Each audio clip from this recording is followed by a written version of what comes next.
gold trails and ghost towns. Share the adventures of our early pioneers as we explore the development of the Pacific Northwest and beyond. With your host, Mike Roberts, and historian Bill Barlee.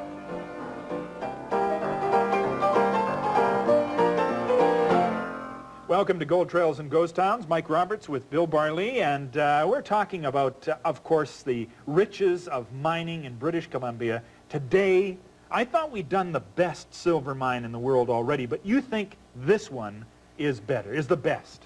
It's the best mine in Canada, one of the best mines in North America, perhaps the best mine in North America, not generally known, sometimes even in British Columbia. It started in 1892. Still going in 1993, over a century, the magnificent Sullivan mine in Kimberly, East Kootenay country. Now, how would a thing that became this magnificent be so poorly well known? I mean, how come people didn't know more about it? What was special about this mine that kept it hidden under the bushes? Well, Mike, it got off to a rocky start, and remember that in the 1880s and 1890s, in the turn of the century, there were many mines in that corner of British Columbia, the southeastern corner of British Columbia, that were world beaters because their ore averaged in some cases 2 or 3 ounces of gold, hundreds of dollars per ton, sometimes thousands of dollars per ton. So that it didn't really make, but this was a magnificent producer. It was a mountain of ore. And it had staying power. It had staying power galore. Okay, take a break. We'll be back, though, to talk about the famous, the magnificent, the overwhelming Sullivan mine.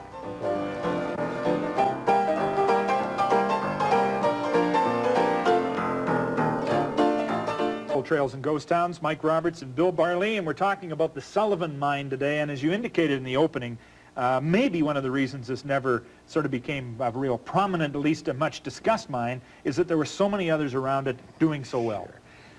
That boundary, West Kootenay, East Kootenay country, was studded with mines. And if you take a quick look at it, and we'll take a few of the towns and a few of the mines that made that area famous. Certainly you start at Camp McKinney, which is in the far western part of that district. Gold. Camp McKinney, sure. This was a gold camp, and it was a gold mine, and of course the Caribou Amelia was the great mine. Then you move down that Kettle Valley and you get into Greenwood, and you had the Dominion Copper Company smelter there, and you had Deadwood, and you had the Providence mine. Silver mines in there, right in Greenwood itself. Mostly silver, a little bit of gold, a little bit of copper. Yeah. Move up the hill to Old Phoenix, which is, once an incorporated city. Gone now, Mike. Completely vanished. But it had, the old Ironsides, it had the Knob Hill, had a number of other mines, mostly copper with a significant amount of gold. Yeah. Then you went right through that boundary country, a lot of other small mines like the Union, go right over to Rosslyn, and this was the golden city of the Old West in the 1890s. The gold was so rich in there. Oh, yeah. I mean, how rich was it? Can you describe it? Probably $150 million came out of Rosslyn, which is a heck of a lot. And you had massive mines, mostly on Red Mountain as well as OK Mountain region, but you had the Leroy, you had the famous Center Star, the War Eagle, the Nickel Plate, the Josie, the Black Bear, the White Bear, the Brown Bear. You name dropper, you. Yeah. And you guess Nelson's not far away? Well, Nelson, of course, was there in the 1880s, discovered by the Hall brothers, and that's the famous Silver King and the Kohinoor and the American flag, and massive silver in that area. But then you go all the way through that Kootenay country, go up into the Slocan, into Slocan City, which was a very picturesque town and a real city in the early 1900s, and the Ottawa and the Arlington and all those mines up there. Then you go up the valley up into Silverton, you get into the Standard and the Hewitt and the Van Roy. And those were all silver mines as well, you see, silver, lead, and zinc. Yeah. Then you jump up into that pass country up there, and you come to famous Sandon, which is derelict town. The gem of the silvery Slocan. Sure, it was a bona fide city, several thousand people, Mike. And you had the Rico, and you had the Silversmith, and you had the Slocan Star, and you had the Noble Five, and it went on and on. Scores of mines in there. Almost all silver, high-grade silver, up to 2,000 ounces per ton. Spectacular. Then you jump right over to the Kootenay Lakeside, you get into Caslow, and Caslow, of course, led right into that Whitewater area, and Nashton, and Ainsworth. Oh, yeah, well, we get there after, because it also led into the Lardo. So you run from from old Caslow, which was kind of the shipping point, the division point, and the distribution point. You go right into Camborne, and you know, and then that was the Nettie L and the Silver Cup, and then or excuse me, that's Ferguson, Nettie L and the Silver Cup. Then you get into Camborne, you'd have the Eva and the Silver Dollar and mines like that. Gold and silver up there. Then you go down south from Nelson, and you get right into, as you mentioned, you get into Ainsworth, Mile Point, and let her go Gallagher, and a lot of very, very famous silver mines in there. Then you go down a little farther down the valley, you get down to that Weimar country, and you had one of the premier mines of the British Empire at one time. That was the Weimar mine, and a whole bunch of others, you know, the Yankee Girl and so on. And so that was in the Fern. That was a rich gold mine as well. Then you go down from there, you get down to Salmo, and right out of Salmo was that Sheep Creek country. The Mother Lode and the Sheep Creek mine and the Nugget. And then you jump over in that East Kootenai country. And that was a little later in coming because people tended to concentrate in the West Kootenai boundary. Then they started drifting over to that East Kootenai country. And the first mine that really became, I think, famous there, of course, was the marvelous St. Eugene at Moyer. Discovered by an Indian, named the St. Eugene, and it was the premier silver mine in that East Kootenai country for several years. Very, very high-grade silver, concentrated ore zone, and because of that, basically because of that, miners began to gravitate into that East Kootenai country. And one of those miners, rather interesting, was Joe Bourgeois. He had discovered Red Mountain and all the mines in Red Mountain, along with Joe Morris, another French-Canadian. And an interesting thing, Mike. Well, having discovered something as big and rich as that, I mean, was he fixed for life, or did he, was like so many miners who just did it, made it, lost it, went after more of it? He always had money. He always had backers. We don't know how he did. I've tried to trace him. I've been unsuccessful. To trace some of his history, not all of it. In the 1880s and 90s, most of the great discoveries were made by Irishmen or French-Canadians in British Columbia. And here's Bourgeois, and here's Bourgeois with another French-Canadian particle. Now, where is he going? The St. Eugene attracted him. Now, where did he go? Yeah, he's following the North Star, I think, because he goes north. He's kind of a celestial guy, is he? Yeah, he is indeed. Well, the other mine he named the Center Star. Remember that, Mike? Yeah. That was in Rosslyn, that was on Red Mountain, and all that galaxy of mines up there. So he follows the Center Star and gets up an unnamed creek, quite far north of Moyer, actually. Creek is called Mark Creek. And he starts prospecting on one side of the creek and comes across a massive deposit of silver, lead, zinc. He can tell at a glance, he's an experienced miner, that this is very, very good silver property. He made a slight mistake. The great prize lay just across the creek. So he stakes this mine, which he calls the North Star. The North Star? Yeah, and the North Star became, again, a premier producer, but it didn't really last. At the same time, almost the same time, summer of 1892, 10 Irishmen band together, and they fan out through that country, and a lot of the ground is staked, and the North Star staked. They go across the valley, and they discover a massive body of zinc, lead, and silver, in about that order. Well, zinc, problem with zinc, it's a penalized ore. They had to separate it from the lead and the silver, and it cost a lot, so you were given a penalty if you sent that to the smelter. So what they did is they actually divested themselves of this property. And the interesting thing was that the guy who was leading the expedition was a guy called Pat Sullivan. And Pat Sullivan was one of these miners who was a bit fey, shall we say. And he had a recurring dream that happened time and time again over the years that he was going to die in a cave-in. So they staked this ground. Now, Burchett said they went back to stake the ground because he left a compass there. I frankly think that was after the fact. Sullivan was the leader of that party. He was the acknowledged leader of the party. He then drifted on to Idaho, not thinking that the Sullivan would ever become... Because it had this zinc problem. That's right, Okay. because of the problem. And he was caught in Idaho in a cave-in in a mine in Idaho. And was killed. And was killed, exactly as he had pictured it in that recurring dream. And the other 10, or the 9 of the 10 who remained, were given $10,000 for their discovery. Now think of it, $10,000. And they then sought out the widow of Pat Sullivan, who was in Ireland, and made sure she got to the penny the $1,000, which was her husband's share. What an honorable thing. Yeah, I mean, indeed. they could have just spent it and who's to know? Yeah.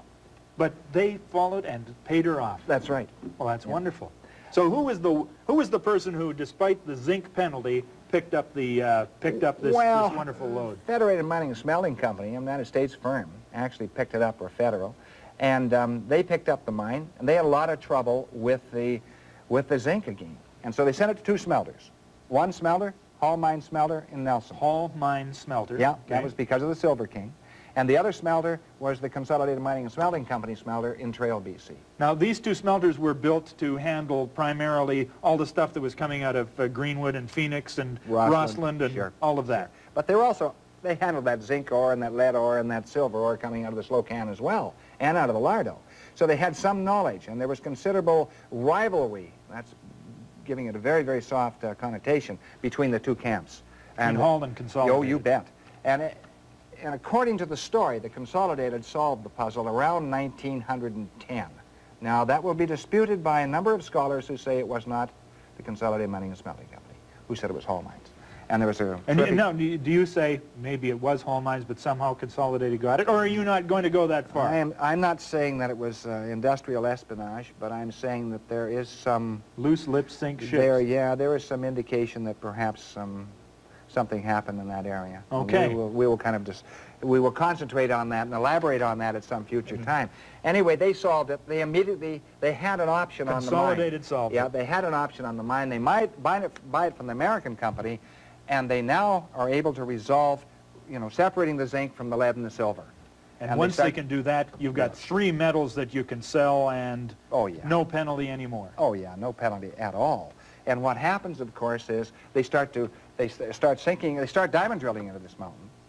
This is not a separate ore body. Some of these ore bodies are 300 or 400 feet thick. It is absolutely staggering to mining men everywhere. They couldn't believe how massive the ore body was. Now remember, this was started in 1892, so they spent 15 years resolving the zinc problem, and then they come into a massive ore body, and they keep on drilling, they keep on hitting ore. And they start out with a few hundred tons a day, and then they get up to 500 tons a day, then they get up to 1,000 tons a day, then they get up to 2,000 tons a day. By the 1920s, they're at 5,000 tons a day. They're at 2 million tons a year. Now, only mining men will recognize how massive that output is. Some mines that became world famous never produced more than 200,000 or 300,000 tons. They're producing 2 million tons a year. And they've done this right from the 1920s approximately, right into the 1990s. That would be 200 million tons a year. Well, no, it would be. It would be 2 million tons a year. Over the life of the mine. Over the life of the mine, probably around, it'll end up around 200 million tons. Now, I've got to start, because the CPR, remember, was closely linked with the Consolidated Mining and Smelting Company. So they ran a branch line, well, 1900, from Cranbrook right into Kimberly, and past the old Marysville smelter, which was there to sort out and smelt the ore from the North Star mine, which never really got off the ground, never proved to be feasible. And, of course, now, the massive company. And remember this, the Consolidated Mining Company has a very interesting career. One of the mining giants of Canada, not much doubt about that. If you were brought up as a kid in that East Kootenay, West Kootenay, even the boundary country, when anyone mentioned the company, there was only one company. That was the Consolidated Mining and Smelting Company. Some people call it the CM&S. Today it's called Caminco. So it had four names, you know, the company. Consolidated Mining and Smelting, CM&S, and Caminco. And that mine was so rich. Ordinarily a mine, when you go into a mine, you'll have a stope and a pillar. A stope is a tunnel that tunnels into the ore body, right, and a pillar. And a pillar to hold up the ceiling of the stope so it won't cave in on you. Yeah. Well, there was so much ore in that mine, it was incredible. The stopes were huge, so they actually built cement stopes so they could mine out the stopes that had all the ore in them. So in that mine, you'd go in and see the big cement stopes. And remember, some of these miners, when they were barring down in that mine... What is barring down? That means breaking away the loose rock so it doesn't come down on your head. That's what these guys in this picture are doing. They're standing on ladders, standing on a ladder. Down. This is about 1930s. Look at how high that ladder is. Sure, 50 or 60 feet. And when you look at that, you know, the early years, of course, they hauled out all this ore by wagon load. And then we have, you know, here's a picture of from the lower level of the Sullivan, and here's a wagon load of ore going out. This is very, very tedious. But as you go along, here's another photograph, which I think is very explanatory. And here's a crew of miners going into the Sullivan, into the main portal, and the date on it, right on, is 1915. And that's when the Sullivan, they start to realize by 1915 that this is going to be a world beater. And when you say world beater, you have to compare. You can compare about 3 or 4 places in the world. Broken Hill in Australia. They said the Sullivan would never match Broken Hill, Australia. Broken Hill's been shut down for years. It was a great silver lead zinc mine. Couldn't touch the Sullivan. Look at the Comstock lode. The Comstock in Nevada. lode in Nevada. Yeah. It's just staggering. Didn't even come close to the Sullivan. It's been closed for years. The only one that's comparable is the Sunshine Mine in Idaho. And that's produced probably close to 400 million ounces of silver. But their ore generally was not as rich, because that ore in the Sullivan had a little bit of silver, not as much, naturally, and it got poorer with depth, the old Kootenai curse, but it had so much lead zinc in it, it was actually staggering. It was straight ore. It was straight ore. So do you know how much the Sullivan has produced in silver at this date? No, I tried to find out from Cominco, and they didn't have the exact figures. I would think the North Star produced 25 to 30 ounces per ton for years. It was just across the valley. Certainly the Sullivan was not the same type of ore body, much less, probably an ounce or two a ton.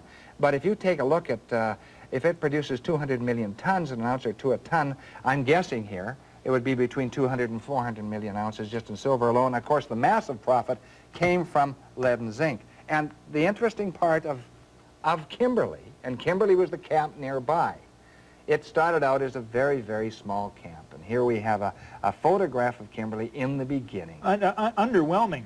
Yeah, it is really underwhelming. A couple of stores there waiting for the rush to happen. And this was it was a company town like Trail is a company town. Yeah. So Kimberly's a company town. And you had the company store. In fact, here's a photograph of the company store, the CM&S store. And they made sure that they not only made it mining, but a little bit on the miners as well. And so Kimberly never did achieve the notoriety of its namesake in South Africa. It was named by Colonel Redpath, by the way, around, I think, 1893. Now, that name comes right out of Spokane, doesn't it? Redpath, Sure. So that's Spokane mining wealth? Sure. Spokane mining wealth of all the mansions in Spokane. He was in there early. He thought it would match the gold and diamond output from Kimberly in South Africa. Wrong. It outlasted them all. So this is a mine that really staggers the imagination. There is no equal anywhere in Canada. Okay, let's take a break, and we'll come back and talk a little bit about the stuff we haven't touched on yet to do with Kimberly. We'll be back right after these words.